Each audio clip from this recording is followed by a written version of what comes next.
And now, here's the Boomer and the Babe, Pete Peters and Deborah Brown.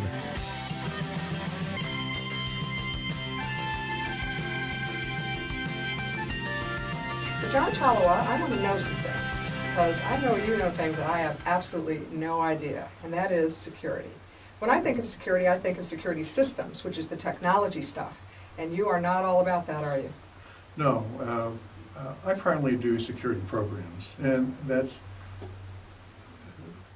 letting organizations know how they need to structure their entire security program so it's serving the organization. Security systems are part of that.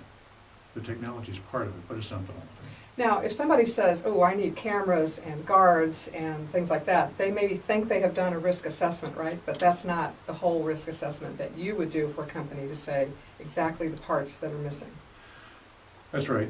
What happens when a company says, we need some guards and we need some cameras? Chances are they've had some sort of problem, and they think they're going to solve that problem by having some cameras or guards. But, you know, cameras and guards, they're not security. They're tools of security. Cameras, guards, lights, fences, locks, these are all tools. And they also seem like they're reaction to something that happens rather than proactive, it's reactive.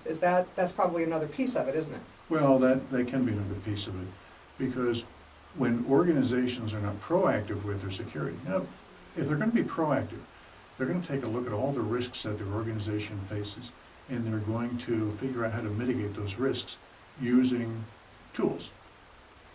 When they're reactive, what happens typically is they'll have a problem at one location, and they're going to put a tool in to solve that problem.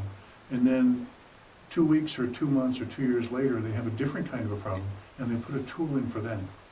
Over a period of time, they end up having a bunch of tools in place. They're not integrated, and they're not really serving the organization as a whole. It's kind of a mixed bag of stuff. So it's sort of like strategy versus tactics. Is that maybe, you know, maybe you have a whole strategy that you put in place for someone so they can take care of all of it with one person looking at the whole picture? Yeah, I think companies need to take a strategic look at the whole thing. You know, senior management of an organization is responsible for protecting the people, property, and information of that organization. That's one of their responsibilities. Now, they don't do it personally, but they're responsible to make sure it happens. And what they should be doing is saying, I want someone to take a strategic look at this whole thing, and let's get the program in place that makes sense for us.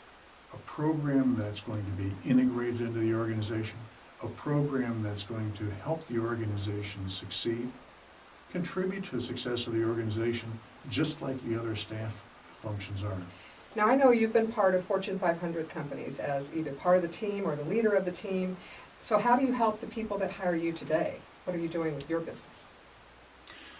Well, my primary business is getting out with organizations and help them identify how they can get more out of their security program. Some may not have security programs, so I can help them build a security program. Look at what it is they need and how it needs to be provided so it's both efficient and effective. I've also had clients who have asked me to look at their existing program because for one reason or another they think maybe it's just not working the way they need it to work, and I do that for them too. So what would you say your philosophy is after 35 years in this industry, which is a very specialized thing that you do? What would you say your overarching philosophy is? The overarching philosophy is that security is a business function. One of the things I always told my staff when I was with the Fortune 500 companies is, you are a business manager first who happens to have some specialized knowledge called security. But you need to understand the business. You need to understand how your company makes money. You need to understand the objectives of the organization. And everything you do in your security program needs to be contributing to the success of the organization. And that means that you have to protect the people, the property, and the assets. That's the whole picture, isn't it? That's essentially it. I think I learned something today. Good. Thank you, John. Appreciate it.